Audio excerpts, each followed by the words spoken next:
Hi guys, this is a series I'm starting. It's about American history and it'll be covering from the Revolution to the Civil War, and maybe even further in the future. This is episode 1, and we'll be talking about British colonization in America. I'd like to start this video by saying, if you notice any factual errors within the video, or if I've said anything that is incorrect, please comment it and let me know. I'll make sure to correct it in a pinned comment or in the description. This video will be split into two sections. The first will be on the early colonization of North America, and the second will be about the 13 colonies. In the 16th century, the Spanish discovered America, which resulted in an interest in exploring the New World from other European powers, including Britain. In their early conquest, the Spanish conquered the Aztec and the Inca empires.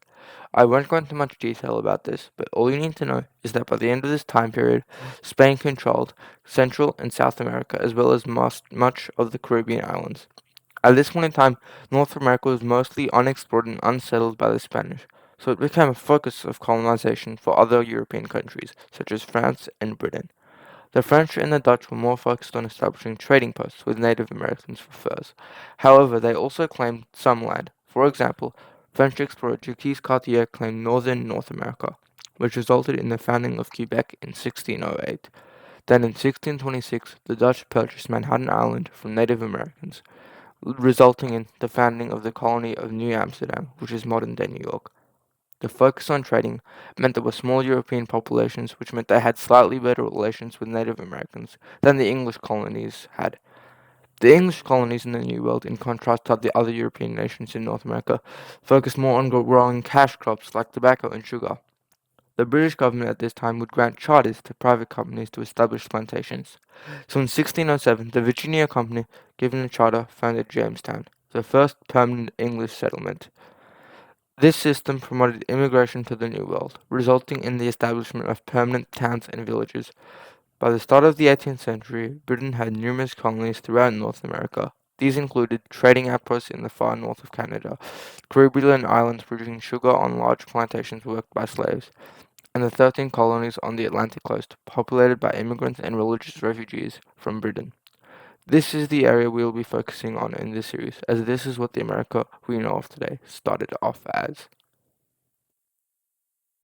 Hi guys, I'd just like to pause the video here, and since you've gotten about halfway through, you're probably enjoying it, and I would highly appreciate it if you could like, subscribe, and comment on the video, as it helps out with the YouTube algorithm. Now, we'll go back to the video. Part 2. By the mid-1700s, the 13 colonies were the most populated of the British colonies in America. The New World attracted many migrants who were searching for land and economic opportunities. It also provided a safe haven for religious minorities facing persecution in Britain. This expanding population meant there was an increase in trade between Britain and its colonies. The Industrial Revolution in Britain demanded resources for factories, and they got these resources from their new colonies in America. These colonies were a source of materials for the new industries. They provided luxury goods for the growing British middle class, such as tobacco, sugar, and furs. In 1700s, the 13 colonies only accounted for 4% of the British economy, compared to just 30 years later, where they accounted for nearly half, sitting at 40%. As the economy and the population of the 13 colonies grew, so did the territory controlled by the colonies.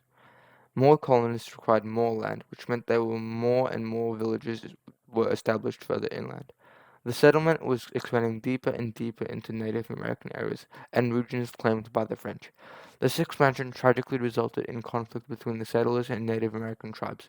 We will get back to this later, but for now, let's return to the 13 colonies. By 1750, the 13 colonies had developed into three distinct regions, each with distinct economic and cultural characteristics. These regions were New England, which included the colonies of Connecticut, New Hampshire, Massachusetts, and Rhode Island.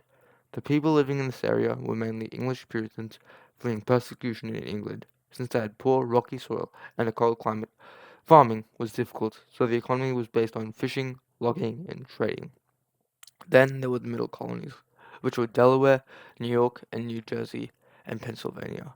Due to the presence of Dutch and German colonists as well in this area, it was more religiously tolerant and ethnically diverse than New England. Its large rivers and fertile soil meant the economy focused on small family farms growing grains. The cooler climate also meant it was unsuited for large plantations. This meant that slaves were uncommon, but they still existed. This area also housed large cities, like New York, which meant there were centers of trade and industry. Lastly, there were the southern colonies, including Maryland, Virginia, North and South Carolina, and Georgia. These colonies had a much smaller settler population, and their economy was based on large plantations growing cash crops like tobacco and cotton. These were worked by enslaved Africans trapped under the cruel system of slavery. These were all the 13 colonies which formed the foundation of America as a nation. And this is all we have for this episode. In the next episode we will be talking about the French and Indian War and how its outcome caused anger in the 13 colonies.